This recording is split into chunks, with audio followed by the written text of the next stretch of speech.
am very conscious of the fiscal pressures that local governments are under. I sat at the council table budget through budget. I know those pressures. And the province is working alongside local governments. And I say that knowing we have a lot more still to do on that front. So classically, what I remember hearing about when I was at the council table was that senior governments worked in partnership on growth-related infrastructure, and local governments were responsible to their best effort to keep up with existing infrastructure. I know even that is challenging, and these conversations about who's responsible for what threaten, as you joked with Justin McElroy earlier, to be a kind of pointing Spider-Man's meme. I don't want us to get there. I know the pressure is heavy on local governments. We have been making important investments. The $1 billion Growing Communities Fund funded a whole bunch of important recreation and infrastructure related projects around the province. The Canada Community Building Fund includes, for this coming year, $326 million for communities across the province, across 19 categories, including sports and recreation. These are important dollars. And as Mayor Little rightly points to, there's an important conversation that UBCM and others have been leading about fiscal resiliency and new funding tools. I'm more than willing to be a partner in that conversation. Well, you were actually on Vancouver City Council as community and rec centers continued to deteriorate. I mean, there's Britannia. You happen to live on the east side, so you're probably well familiar with it. And that is a facility that is in dire need of replacement. The ice rink there has been closed for a year and a half. And then, of course, the aquatic center as well. What would you have said when you were sitting at the council table about what the province's responsibility is?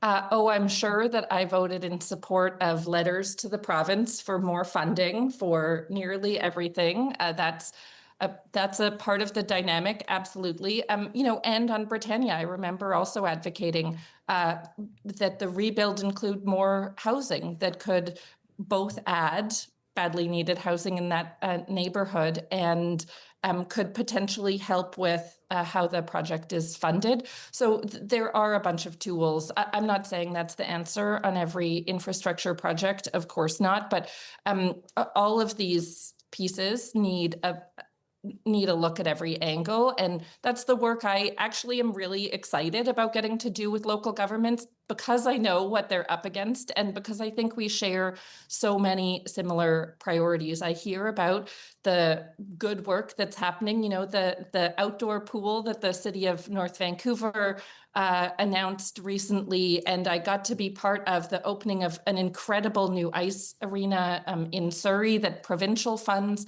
made a huge difference in allowing to happen, along with local leadership in Surrey. So there are different models all over, and we need to do that work together. No, but I mean, there are also the things you will not be attending. The city of Burnaby has scrapped its plan to build a rec center at Confederation Park because they say they've got a lack of funds.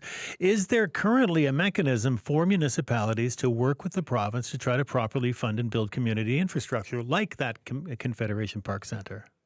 So one of the important changes that we made as a provincial government related to new housing and growth were a set of legislative and regulatory changes to make it easier for local governments to finance infrastructure, including a new amenity charge for new growth, including increasing their capacity to borrow and introducing other new development financing tools. So we have been working with a significant input from local governments on new tools that allow them to fund that growth-related infrastructure.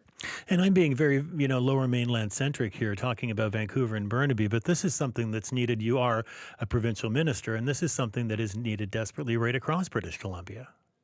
Absolutely. And it came up in many of the meetings that I had with local governments at the recent Union of BC Municipalities meeting.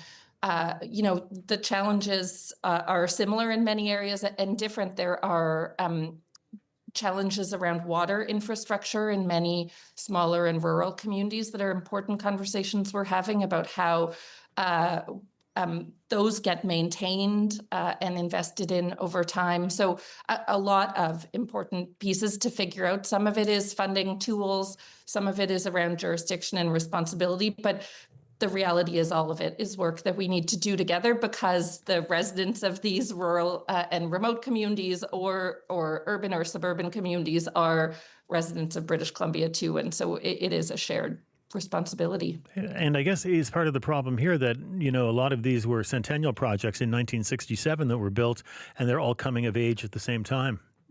Yes, I don't want to say that 1967 was a long time ago, but some of these projects are aging more gracefully than others. And so it is, as I say, some of it is about maintenance and some of it is about a new growth. And, but the truth is, a big aquatic center, it's both. We're adding more homes downtown and it's maintenance of a facility. So it can't be just one or the other.